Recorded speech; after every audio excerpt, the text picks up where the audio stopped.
сәлеметсіз ба? Здравствуйте. Good morning. Балалар, біздерге бүгін кім келген қонаққа? Не? Қуыршақ, дұрыс айтасыңдар балалар. Қуыршақ сендерден балалар бүгін көмек сұрауға келген екен. Алтындап көреміз ба қуыршақты балалар? Сәлеметсіңдер ме балалар?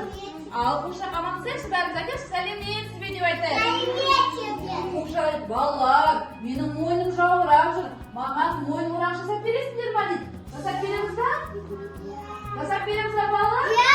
Ал олай болса барлығымыз қуыршаққа мойын орақ жасау үшін балалар, бүгін біз сіздермен сурет сабағында сурет салатын боламыз. Ең бірінші балалар, біздер сендермен қараңдар, аузымызға саламыз ба? Жоқ. Красканы үстімізге жағамыз ба? Жоқ. Пайдаланып болғаннан кейін қолымызды не істейміз? Майлыққа сүртетін боламыз. Енді олай болса біз қуыршағымызға балалар мойын орақ жасау үшін ең бірінші қандай түсті пайдаланамыз дедік? Қандай түс? Сары.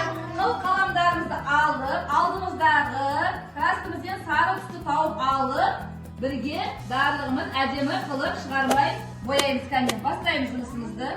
Кәне, бірінші сары түспен